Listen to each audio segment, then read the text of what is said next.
We are thrilled to present the world's first implementation of Arctan, our high-performance robotic click and collect solution for e-grocery. E-grocery is growing rapidly. The problem of the market is low profitability. Main reason for that are high last-mile delivery costs. Fortunately, implementation of Arctan improves efficiency of delivery even 10 times and lowers the delivery costs by up to 70%.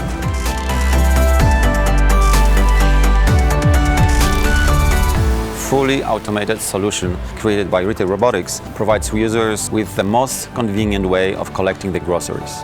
Arctan can be located inside small, dedicated spaces in the center of the city, next to the stores, or most efficiently as a drive-thru. This solution makes it possible for consumers to collect purchases 7 days a week and 24 hours a day. The time convenience and easy access are pointed out as the most important factors for the customers. Our robotic click and collect solution offers the capacity of even 202 logistic bins and 56 freezer lockers, or a multiplier of that.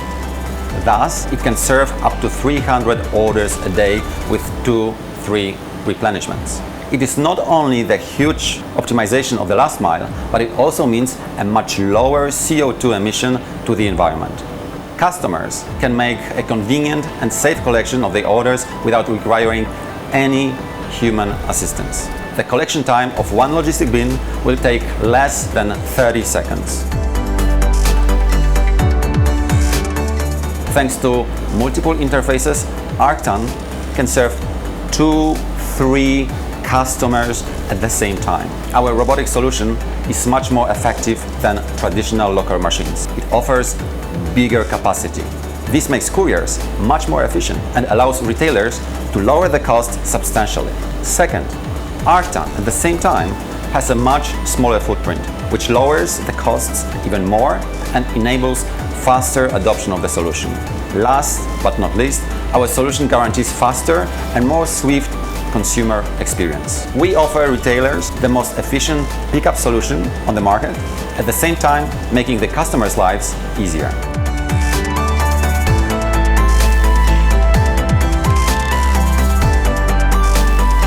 L'utilisation de la machine est très ludique, il faut juste mettre son code et récupérer ses achats. Et les légumes sont ultra frais, ce qui est très important à mes yeux, c'est que la machine est vraiment très belle et je vous invite à venir la découvrir. Là c'est parfait, les produits sont frais, ils sont de qualité, on n'attend pas, c'est hyper facile à utiliser et je suis vraiment contente de ce produit et c'est en plus tellement facile à utiliser. Je viens de récupérer mes courses au Carrefour Drive Piéton et je suis très satisfait de les avoir récupérées à ce Carrefour. Il y a une nouvelle machine qui est très simple d'utilisation et c'est rapide et facile pour récupérer mes courses. Donc je reviendrai refaire mes courses ici.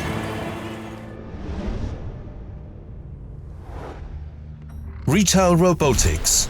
We innovate, we deliver, we rock.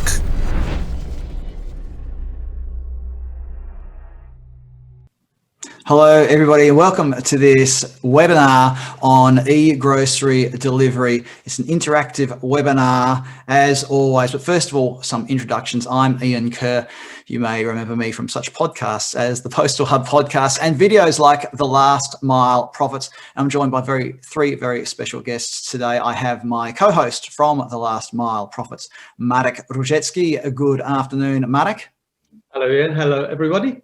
And joining us as well from Retail Robotics is Marek Petrovsky. Hello, Marek. Hi, Ian. Always great to see you. And lastly, but not leastly, we've got Julian Kazankiewicz. Julian, welcome. And hello, everybody. So we are in 4 different rooms. We had planned to do this a little bit differently, but as we all know, we've got a bit of a second wave of COVID situation happening, which means that we are socially distancing in the extreme. Now, let's get straight into the content that we want to talk about today, which is delivery of e-groceries. When I talk about e-groceries, I mean online ordering of groceries delivered to the home, delivered to a pickup point, to a buy online pickup in store situation, as our friends across the pond like to call click and collect. Let's quickly set the scene. Marek Różycki, the e-grocery is not a new thing. It goes back to, those of you with long memories will remember was it Webvan like 20 years ago? It didn't do too well though, did it, Ian? It flamed out in true dot-com bubble bursting style. I shouldn't be unkind, but they were really the forerunners of what we see today, whereas we're now so a growing number of supermarket chains selling online and delivering to the home. So why is this important why is it important to understand? What is driving the growth of e-grocery? I think maybe I'll kick off. There are two things generally. The first, actually, as with a lot of last mile things, is Amazon, who realized a couple of years ago that actually people shop for groceries much more frequently than for other things. And if they wanted to own the customer, they needed to offer a grocery service. So that's where it all started. And then things were already moving fast. And guess what? COVID came and suddenly disruption hit the field, in the sense that COVID meant that people needed to, they had no choice. More people become not a nice to have thing, but a must have thing. And I guess we have to mention the big A in all of this as well, because Amazon has been a bit of sort of been the driver of this. I don't want to say a leader, but it's certainly been a driver of e-grocery. And what has been the thinking at Amazon? And I ask this obviously, as for those of you who don't know, Marek is a former VP logistics for Amazon. So what got Amazon thinking about e-groceries? What was the thing that got them really looking at this seriously? Well, as I mentioned earlier, the key issue is that Amazon, if they are to really be part of somebody's everyday experience in every sense, they couldn't miss this key thing out, because people buy groceries much more often. It's essential. It's not a nice to have. And for that reason, they couldn't afford not to be there. And that's why, I still remember myself 5 years ago with a green Amazon bag in America delivering groceries as part of the very, very early days, because it was something they simply had to be in. So this is where I think I might want to bring in Marek Petrovsky from Retail Robotics. Marek, we've sort of outlined here what's happening with groceries, or what the online grocery, the e-grocery, but what are the numbers behind this? And if possible, we're going to see if we can bring up, we've got a slide here that shows a bit of this. Marek, there we are, the slide's up there now. So can you just talk us through what's happening here? All right, so the thing is, e-grocery was growing over the years, but it was never profitable. But the retailers decided, okay, they have to gain the market, so they are investing a little bit to grow it, but they really didn't care about the loss. And now COVID happened, and suddenly e-grocery rose from 5.8% last year to 8%, and it's growing faster and faster. And the retailers cannot lose any more money. It's just the more clients they have, the more money they lose. So they need to find the final solution for that. So why are they losing money, I suppose, is the obvious question. Well, maybe Marek Petrovsky, I might start with you and then throw back to Marek Różycki. Why are they losing money? They're losing money because the cost of delivery is much higher than the margin they have. So imagine that, for instance, in France, an ordinary basket is about 60, 80 euro, and home delivery costs 23 euros. And then so-called curbside pickup costs 17 euros. It's still much above the margin the retailers can get from that. So Marek Różycki, do you want to comment on this? Yeah, it's very complex, because unlike a normal parcel delivery, food is perishable. It needs to be transported in the right environment. It needs much faster delivery. So it's a very, very complex service. And for all of those reasons, it is very expensive to do. Well, you mentioned that in your Amazon days, you used to carry the green bags around, which is one of the sort of the low tech solutions, I suppose, that some of the delivery companies and the retailers are trying to put in place to deliver fresh. But there's all these laws and regulations about delivering food safely, aren't there? Absolutely. And, you say low tech, it's low tech, but very, very high cost, because you've got an individual person, somebody has to pick it. You have to have exactly the right items. God help you if you're missing one item because the person can refuse the whole basket. If they're not home or you've got an issue getting there, this thing is perishable. Then you've got this whole issue. When I was around, they were often leaving them in front of people's apartments. What happens if somebody gets to the food and puts something there? So it's, in terms of complexity, a parcel's like this, fresh is like this, or maybe like this. Yeah, and we haven't even started talking about things like trying to get, time window delivery and all those sorts of things. But Marek Petrovsky, I want to come back to something that you said before. You're talking about the cost of the actual delivery. You put it in terms of euros, and that's what the delivery. But we've also heard about various grocers trying to automate their warehousing, their fulfillment operations. Yeah. Can you sort of share a bit what's happening there? Yeah, the thing is, it has two sides. The one thing is the picking of the things in the supermarket or in a warehouse, and the second one is the last mile delivery. So the first thing is already coped with many huge retailers, and this is called MFCs or CFCs, so customer fulfillment centers, run by companies like Ocado or Dematic and a few others.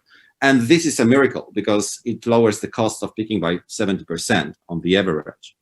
But still, it will not make it profitable, because then we have the last mile cost of the actual delivery to the client, and this also needs to go down.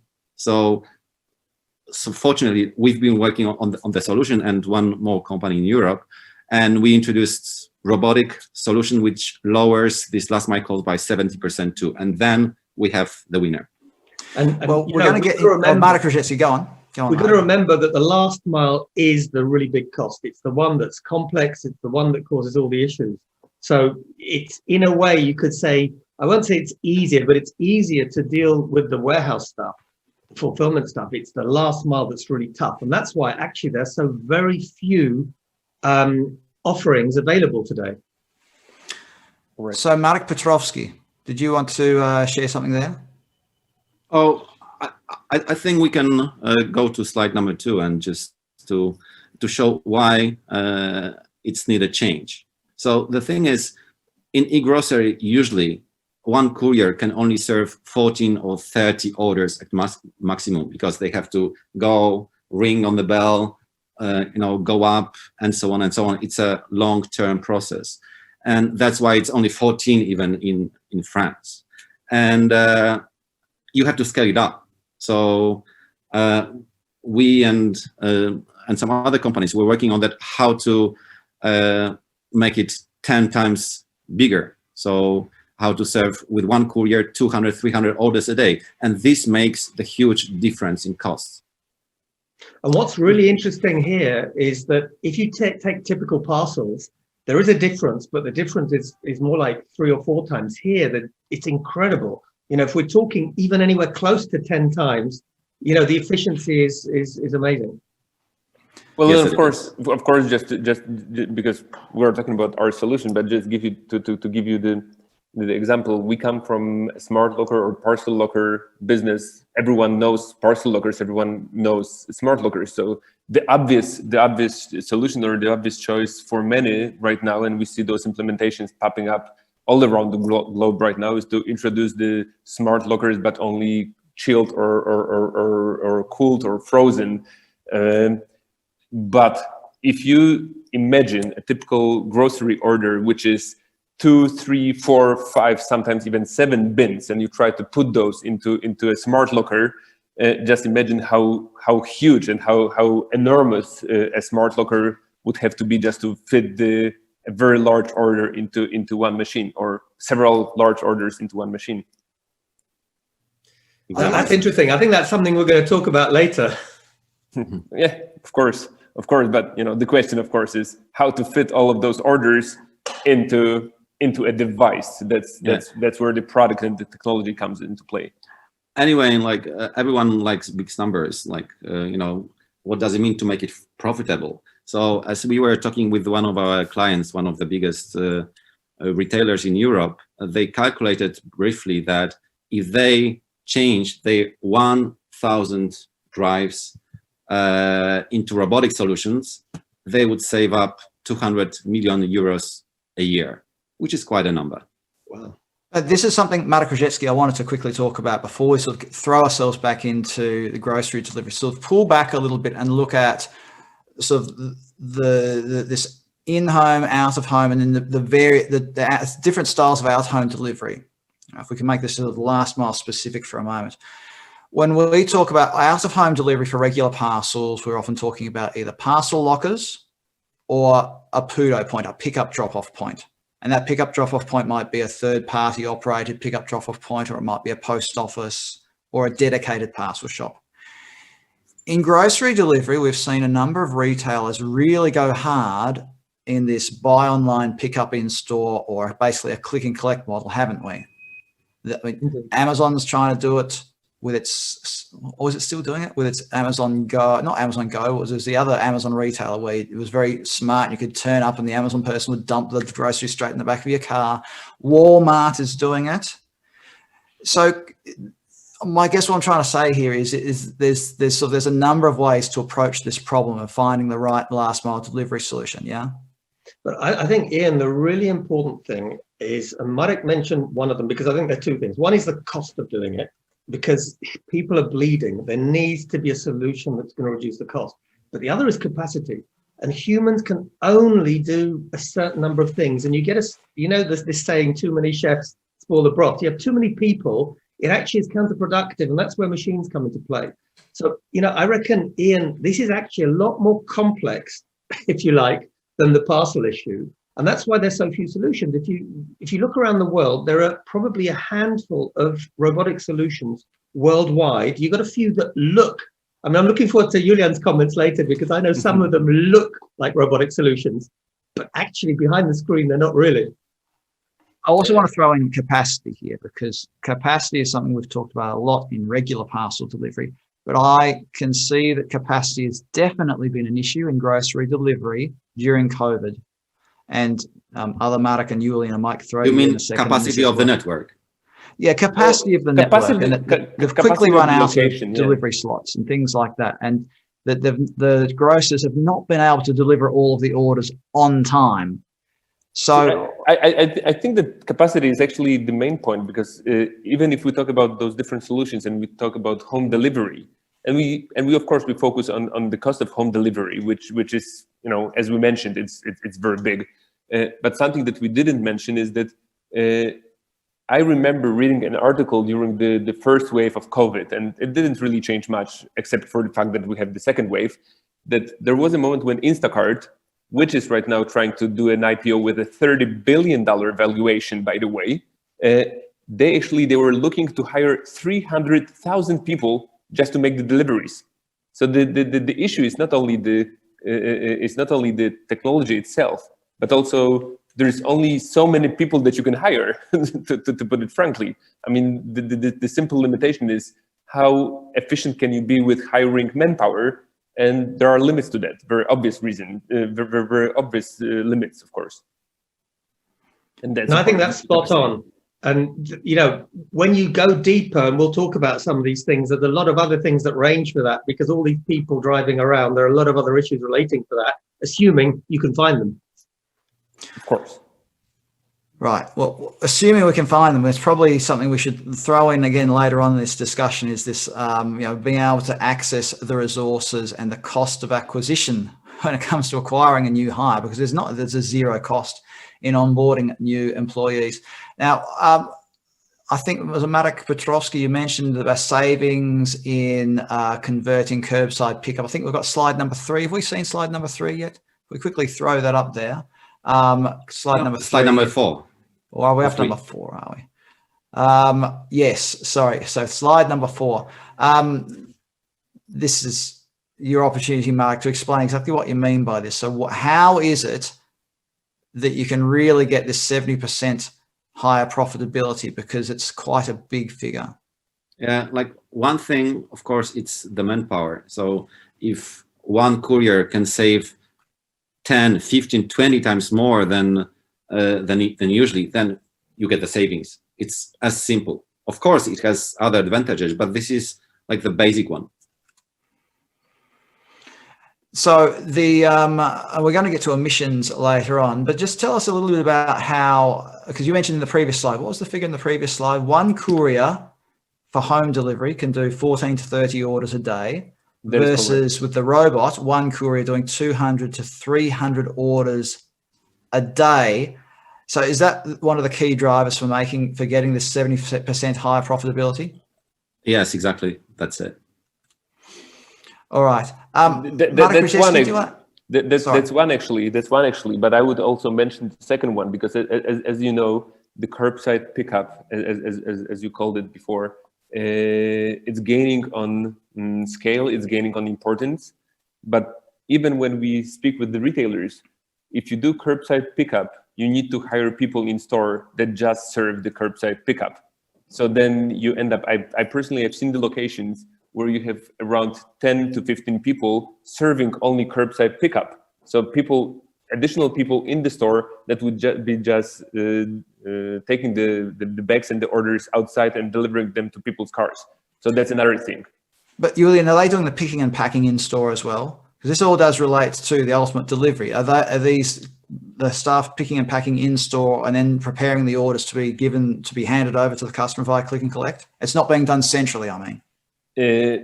Actually, it's such a dynamic situation currently, because I've seen a model when it's done centrally.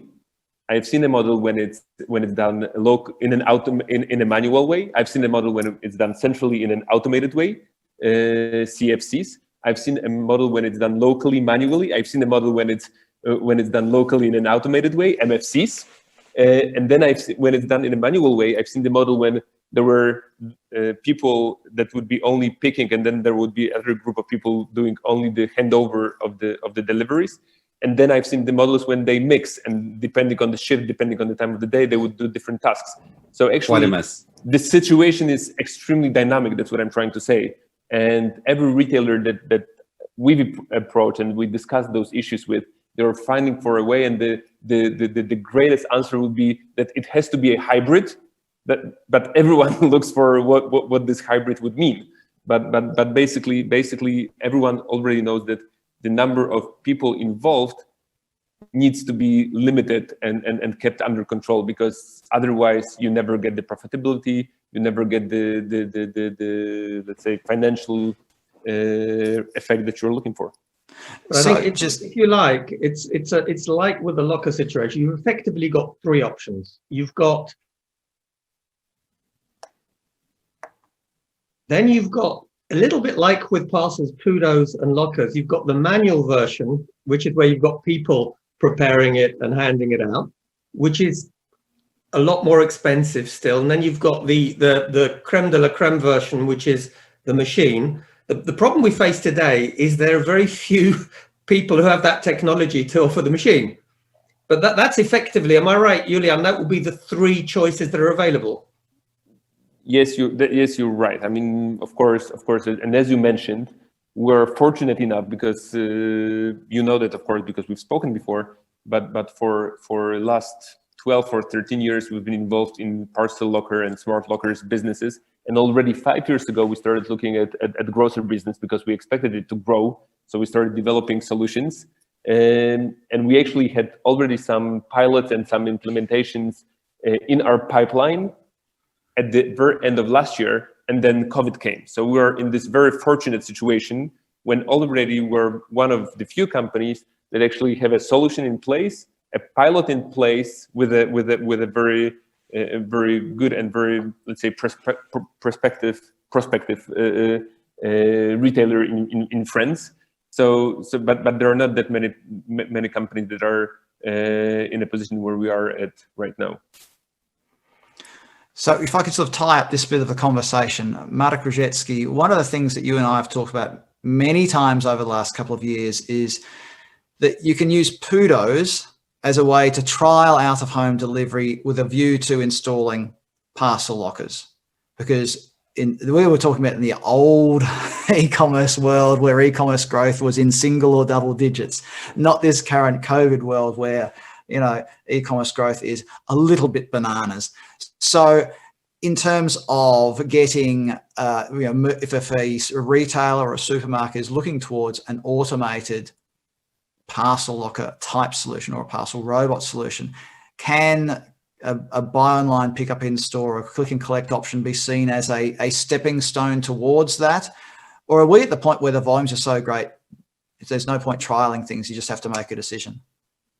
I think my personal view is that yes, and you need to start somewhere, and you're not going to suddenly overnight have 1,000 of these machines in place.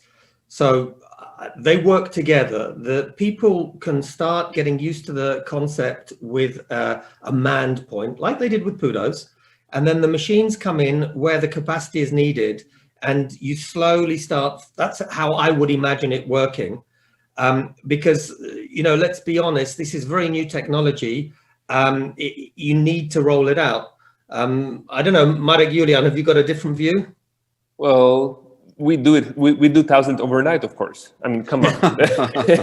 You asked me about my view. I mean, like that's absurd. Just send me the order. But totally serious. I will tell you just a very short story about our pilot implementation in Paris. And you've seen the movie before the webinar. We launched the machine. We launched the location on, I believe it was mid-August, Friday night. Monday, we had the machine 80% full. Monday, from Friday to Monday. So if you're asking whether the demand is there, oh yes. And of course, I mean, we can discuss about French market. We know French market very well. French market is very, let's say, pickup oriented in terms of a lot of services. People are accustomed, people understand pickup services, etc., etc. But it's like 70% is a pickup. Yeah, but going from from a very new location Friday night, just launched and just let's say done available in retailers pickup network to 80% utilization just the following week. That just that kind of answers. Incredible. We've both seen the locker business, and with something so new, but I think, let's be very honest, this is a super sexy thing. It's very, very new. It's very unusual. It's very different. So I think that helps. Right. And now, we've got to keep an eye on the time here, everybody, because we're already halfway through. And earlier on, Julian sort of alluded to the footprint of the Retail Robotics Arctan solution compared to traditional lockers. We've got a really quick video that just sort of spells it out. So please, everybody, check out this video. And while you're watching it, come up with your questions. Fire your questions off in the chat. Don't just ask where my photo is, because I'm back now, everybody. So watch the video that we're going to show now. And please come up with your questions. Fire them in on the chat. So Kuba, can you roll the video, please? Arctan, the most effective click and collect solution for e-grocery. Smallest footprint on the market, even 13 logistic bins per square meter. One Arctan is equivalent to 14 classic e-grocery solutions. It has a capacity of 200 logistic bins or more. Arctan allows to create automated hubs in shops and commercial spaces in city centers. Shop online and pick up your order. Use your QR code or type order number. Your bin is transported in less than 15 seconds. Easy access, 2 independent client interfaces, 4 collect drawers to make it swift, 28 extra slots for frozen food, less than 1 minute to collect a double order. Loading bins by the courier. He can use all 4 loading doors, or just 2 if there are clients at the second interface. In Arctan network, one courier can deliver even 200 to 300 orders a day. Arctan can be used in stores, dedicated 30 square meter commercial spaces, or as a drive-through.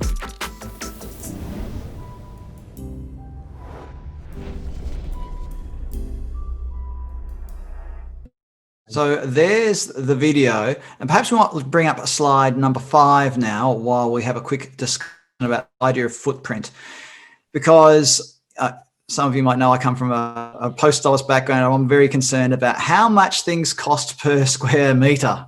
And so for me, it's really important that any sort of tech solution you're implementing when it comes to automated click and collect has a really small footprint. Julian, since you were the one who raised this in the beginning, I'm going to throw back to you now. Don't raise your eyebrows, mate. You knew it was coming back to you. So, Julian, do you want to just explain to us a little bit how this is happening, and I guess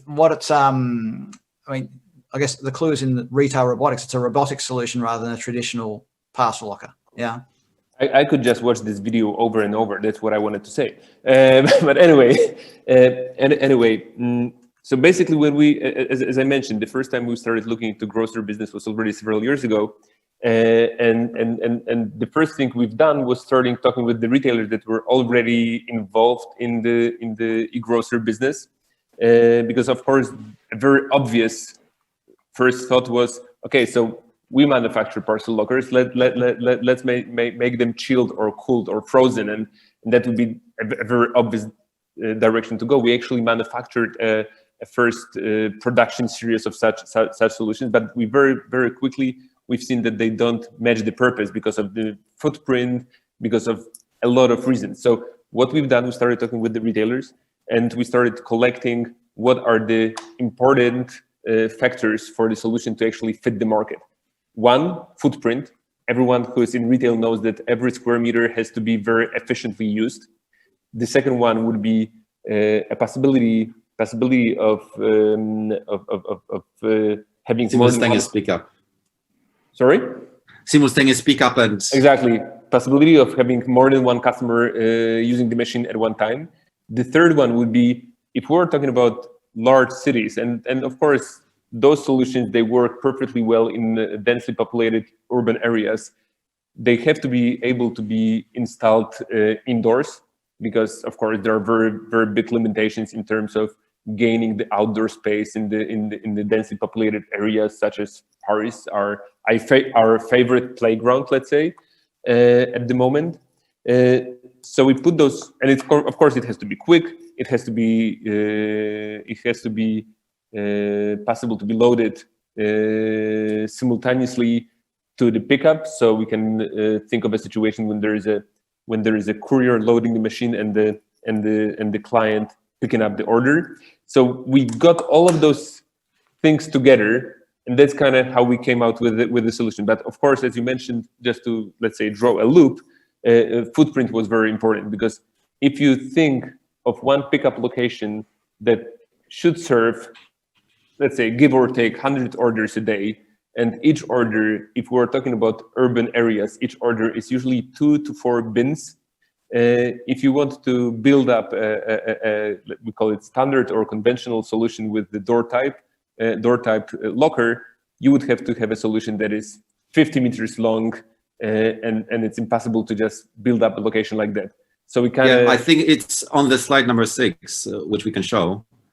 Just what Julian said. It's like our solution is almost 5 times shorter in terms of capacity. So if you want to have almost 260 lockers, instead of 9.5 meters, you would need 55 meters with traditional solution.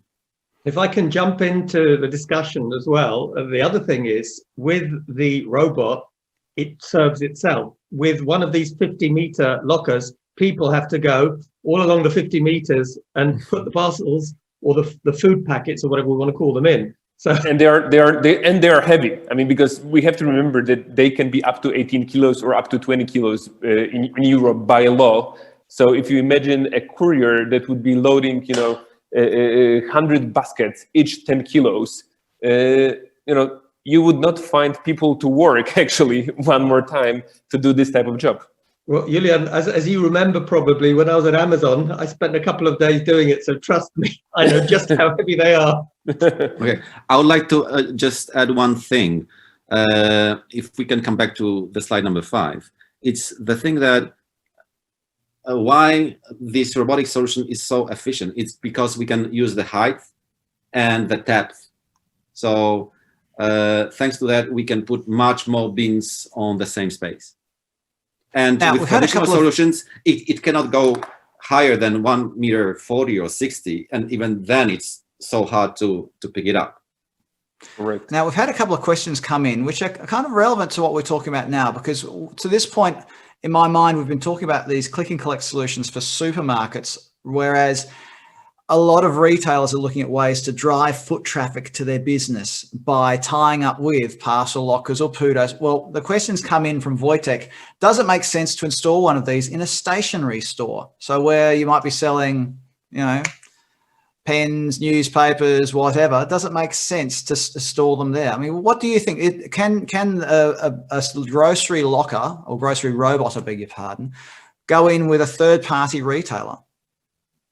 Well, definitely yes. Definitely, the answer is yes. Of course. If you imagine the possibilities that a locker like that gives, even if you imagine a very small convenience store, because we all know that if we talk about grocery retail, or if we talk about grocery retail, there are two categories of grocery retailers that are growing: convenience retailers and discount retailers. So if we talk about the first one, the convenience retailers, the big issue is that usually their SKU list is very short. It's limited. It can be 2,000 SKUs, maybe 3,000 SKUs, but usually rather 1,000. Or sometimes 1,000, of course, sometimes 800. You see all of those autonomous solutions that are happening in the world. There are usually even 800 or even 600 SKUs. But anyway, you have all of those convenience locations with a very short SKU list, and then it's just a very smart move to add a locker like that to a location like that, where by ordering online you can give the access to customers to a list of 15,000 SKUs or even 20,000 SKUs just from a fulfillment center or from a warehouse. So yeah, of course, the answer is do it. So the other question has come in about locating them outside. So can your solution be located outside? Yes, of course. Like we are working now on the drive type, so it can be put outside and served from the cars. And this will, of course, have the biggest hub effect. And it will lower the cost substantially, because then we can put several machines next to each other and then have capacity of 1,000 or 2,000. And then it works magic. I want us to move on now because we've got 20 minutes left and we haven't really talked much about emissions and about the environment. And I had an interesting conversation with the International Post Corporation about the problems we've got in the delivery sector of emissions, and that we have to address the issue. What are we going to do to reduce the emissions in the last mile? So perhaps if we have a look at slide number, where are we up to, Mark? Number 7, I think it is. And Ian, it is not only the carbon footprint, but it's also how to decrease traffic jams in the cities. I think 100%. Yeah, like in New York, I think they calculated that over the 5 years, their speed in the city decreased by 40% just because of delivery trucks. Oh, there is a funny article. I think Marek and myself, we both read it from New York Times.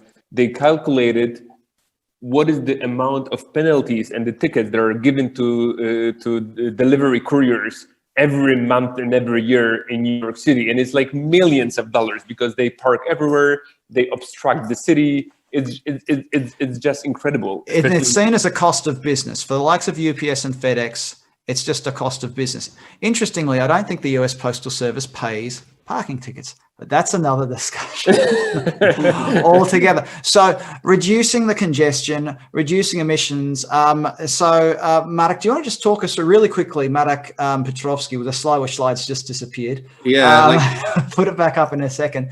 Just what you're getting at here with the reducing the number of vehicles. Yeah, like this has several advantages. Like one thing, of course, with one car making 40 kilometers, you can serve 300 orders daily. To do the same with regular home delivery, you would need 21 cars and do 1,600 kilometers. And of course, this makes the carbon footprint enormous for home delivery. Like it's 10 times higher than for the solution when you just go to one or two machines and load them. But the other thing that it shows, it's also to emphasize the profitability. It's like you need to invest in just one car instead of 21 cars, and you spend much less money on gasoline and not just on people. So like everything is connected. Perhaps we might bring up slide number 8 now, please, Kuba, so we can have a look at that. It just sort of drives home the reality of it. Marek, Różycki, do you have any comments on this? I know you're a big fan of out-of-home delivery. Absolutely. Well, this is amazing because we had a webinar, as you know, recently looking at parcel lockers, and with lockers, it's approximately 66% less. But this is incredible. If we're anywhere close to this, it's a real game changer. And I think what will happen is, both for reasons of congestion and ecological reasons, we will have more and more smart cities that start saying, hey, this is no longer a nice to have. We expect these sort of developments to come into play, because it's just not tenable to carry on if e-grocery develops to the point that we think it will with traditional methods. Now, I'm just launching a poll now. Everybody who's on the webinar should be able to see the poll now. What factors will drive out-of-home delivery in grocery? So thinking about groceries here, everybody, not just about parcels. What are the factors that you think will drive? You can answer. There are 4 options I've put there. Choose one or all of them, whichever ones you think are going to be the real drivers in out-of-home delivery. Ecological factors like lower emissions, which we were just talking about. Free delivery, if it's used as a nudge. Marek Petrovsky, I'm going to ask you about this in a second.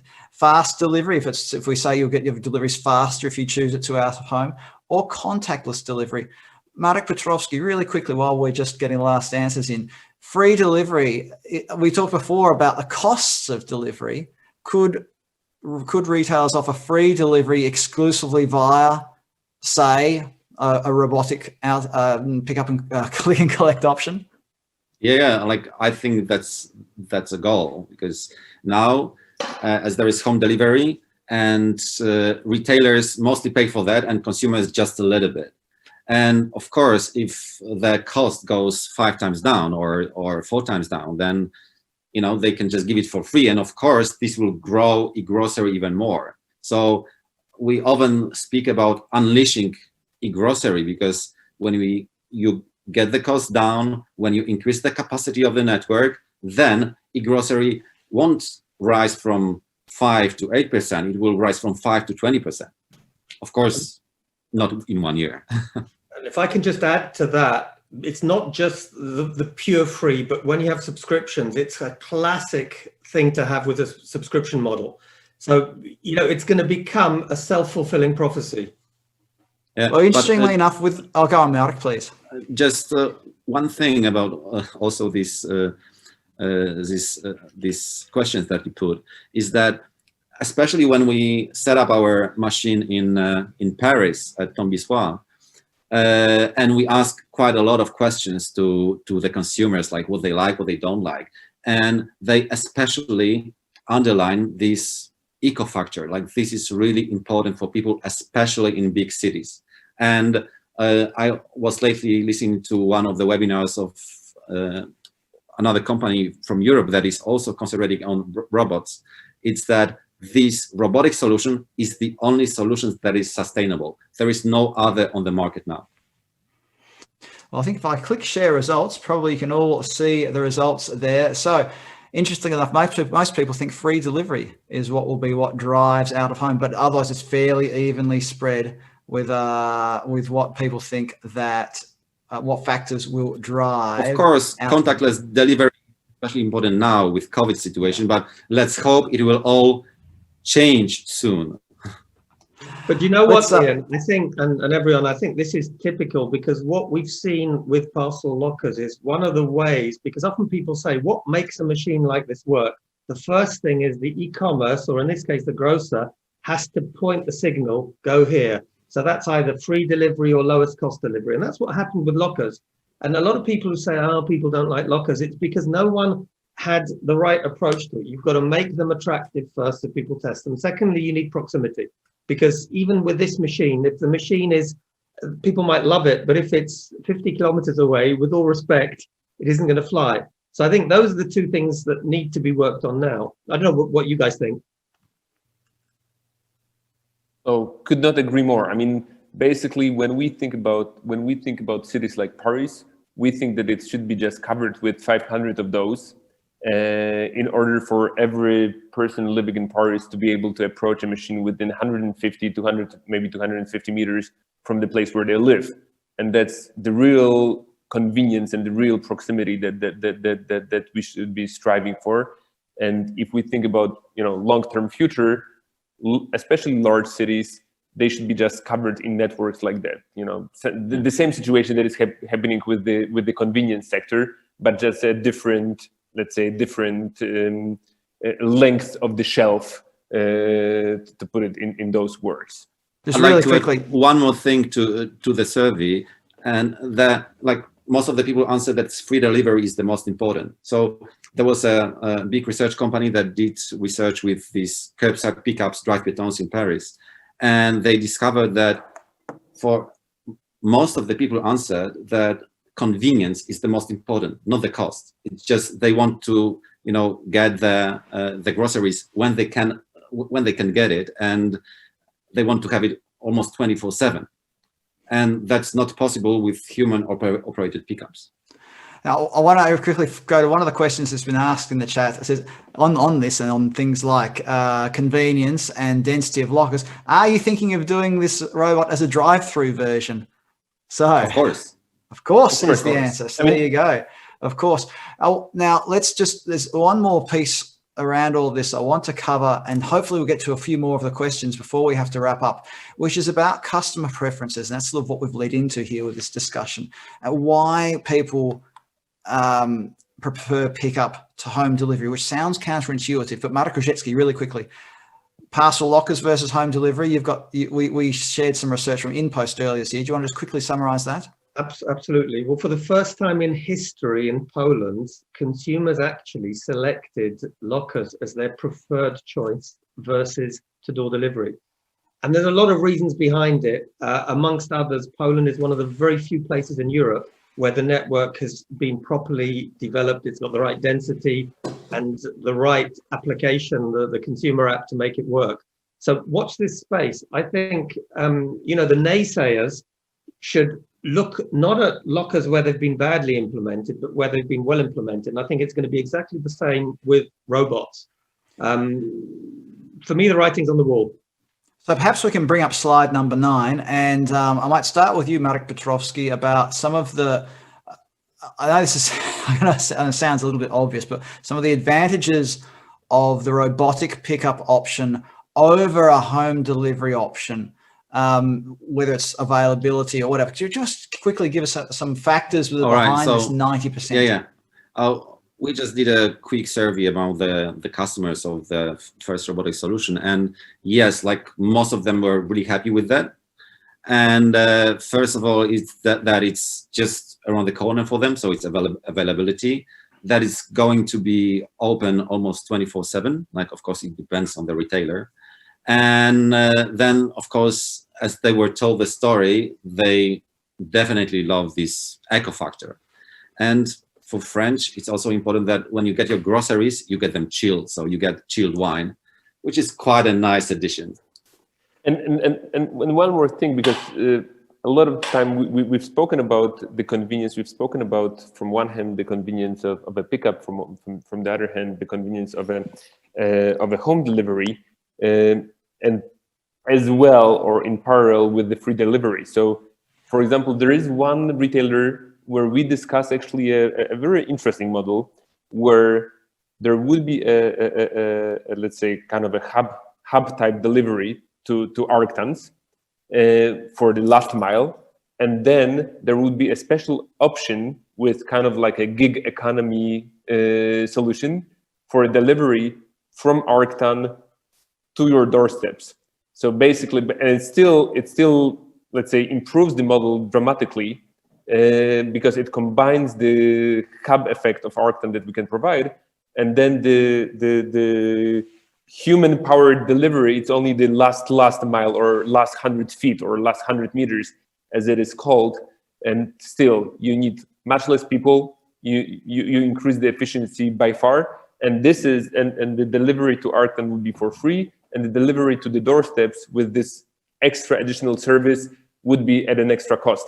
And that's also kind of like a hybrid. I mean, there was a moment in our conversation when I've said that that hybrid is the answer for everything. So there are models like the one that I described right now that we're also discussing.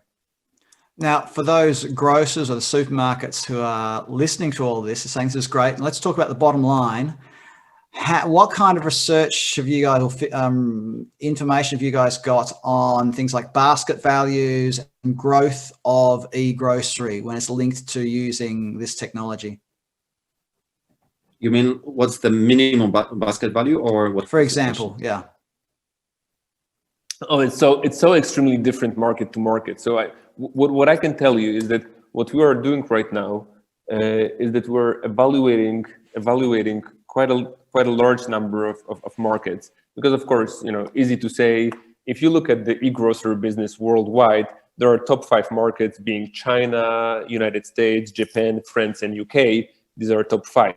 But what we're doing right now is we're evaluating a larger number of markets where we look at how markets developed when we look at the basket values in different markets. So there are a little bit different basket values in UK, also because of the way the retailers were kind of forming the free delivery service or the Prime subscription. That's the word. Model. So basically, what I'm trying to say is that grocery, it's a very different market from one country to another. So we've got some data from we've got data from UK, we've got data from France. We're looking at number of other markets, but already we see that because of the way different markets were developing along the time, those values and those numbers are very, very different. So this model has to be adjusted a little bit in a different way for each market. But so far we did not see the market where the model of automated pickup would not work. It's only about the little tweaks, how you form the offer, how you form the logistic process itself. If I can just add one thing, that we're very early days now, but my favorite story, China and lockers. 5 years ago, the Chinese had nothing. And they realized, for the reasons we discussed today, capacity, economics, they had to do something. Today, there are over 400,000 machines. And honestly, my view is it has to happen in e-grocery because there is no alternative. And especially Marek, that basically every large e-commerce platform, Amazon, of course, being one, but even it was just announced, I think, like within the last week, that Rakuten in Japan, the largest e-commerce player in Japan, just acquired from Walmart, by the way, because Walmart is taking a step back in Japan from their grocery business, and Rakuten bought from Walmart a large chunk of one of the grocery players just to be present also in the grocery business. And if you think about bring a digital approach to a grocery businesses, automation is the next logical step that has to happen. Right, now everybody, we've only got a few minutes left. I want to whip through some of these questions. First question I got here from Mutasima. If I haven't pronounced your name correctly, I'm sorry about that. Where will you be expanding next in Europe? And I think you might have some news there. Oh, it's like now we are in France starting, and next year it will be UK, and let's hope for US, which is of course one of the biggest markets. There are of course some other markets that we're looking at, but we're, let's say, humble enough not to mention. And the second part of his question is, do you think Jordan in the Middle East has a future in such a system for ordering groceries? Do any of you have any expertise or insights into the Middle East? And email us. There you go. So get in contact with the guys at Retail Robotics. We believe that every market is okay as long as we know the numbers. As I've said, every market is a little bit different. Once we've got some, just basically a list of 10 questions that enables us to evaluate the market. So if there would be an interest from Jordan, then definitely we would need to answer 10 questions, and then we would have the answer whether or not that's a good direction to go. Yeah, Well, like one thing which is pretty interesting, I'll just add, when expanding the network, you don't have to start in the whole country. You don't have to start in the whole city. You can start district by district, just building the capacity of the network per district, and then you can just expand. And this is quite a good thing. For places like the Middle East, where it's very hot, where chill chain is even more difficult and fresh delivery is more difficult, this is an ideal solution. But I can actually imagine it is even more relevant in places like the Middle East than it would be in Europe. Another quick question from Graham Smith. Graham says, how do you tackle the issue of age-restricted items? It's a perennial in out-of-home delivery. Marek or Julian, do you want to quickly answer that one? Age-restricted items such as alcohol, I suppose, or cigarettes that might get ordered via a supermarket chain? Well, basically, cigarettes, from our knowledge, we didn't meet any retailer that would like to sell cigarettes online. We did meet some retailers that would like to sell alcohol online, and of course, with the new technology, it's very easy to implement all the biometric solution that would identify the age. But we've spoken with several retailers, and all of them, they have their own standards for checking the age, including face recognition, including document recognition, etc. So it is possible. We have not done it yet, but it is, from the technical point of view, it's possible to be implemented in those solutions. All right. We've had a couple of questions in the Q&A about cost. Now, I suspect it's one of those how long is this piece of string questions. Are you able to share anything about cost, or it's another one of those email us and we can talk? Well, I mean, of course, I can give you a very precise price. It's going to be cheaper than the conventional lockers. And surprisingly enough, this has not been mentioned. When we started development several years ago, and we check it now and then, if you want to get the same capacity of a setup of a machine, and you try to build it up from the regular standard door type conventional lockers, it's not only less convenient, it's actually, amazingly, it's actually a more expensive solution, because it's modular, so you just multiply the cost. And in our case, it's a robotic solution where you have one larger chunk of cost at the very beginning, but with the growth of the scale of the setup, the cost is not growing so substantially as with the standard. So we're cheaper. Yeah, answering the cost exactly, it's like one Arctan is around 200,000 euros. But yes, if we divide it by the number of bins and freeze lockers, it is much cheaper than traditional lockers. Now, we're bang on 3:30, so I know a lot of people will start leaving us soon. So Marek and Julian, if people have questions and they want to contact Retail Robotics, how should they get in contact with you? Oh, I think that there will be contact at the end of the presentation, so they will get it.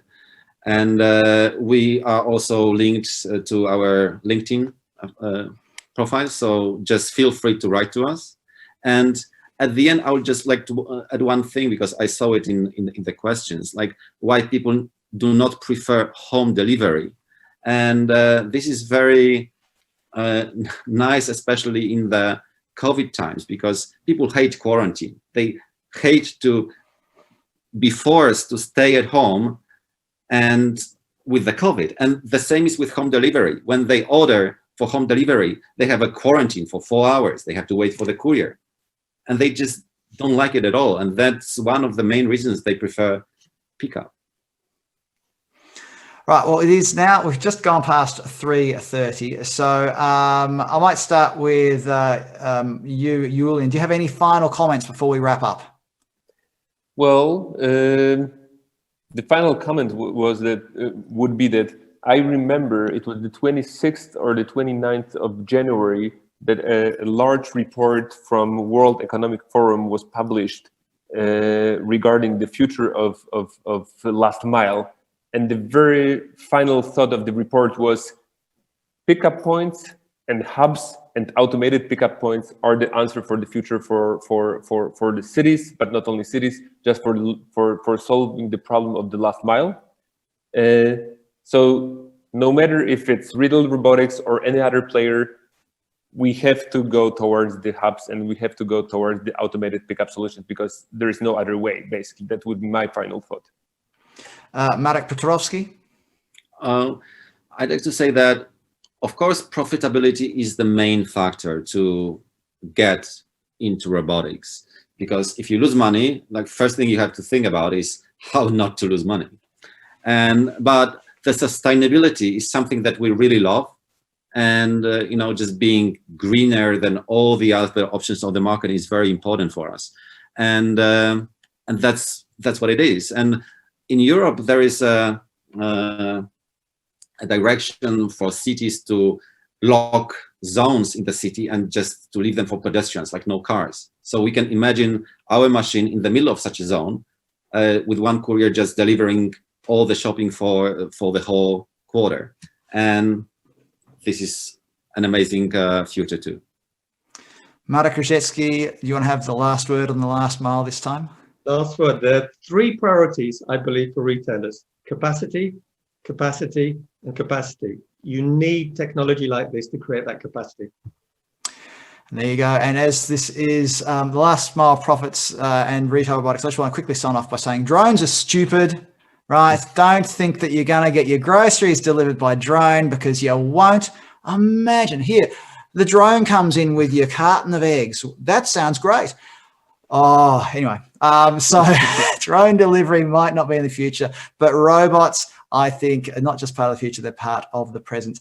So once again, Marek Różycki, my co-host from Last Mile Profits, thank you. And thank you to our friends at Retail Robotics, Marek Petrovsky and Julian Kozankovic. Thank you very much. And thank you very much to all of you for watching and taking part and asking questions. I'm sorry we didn't get to all the questions. We got a bit carried away there. But look, there's Marek over there. Email him. Email that Marek there and ask him your questions. And he'll be glad. You're more than welcome. All right.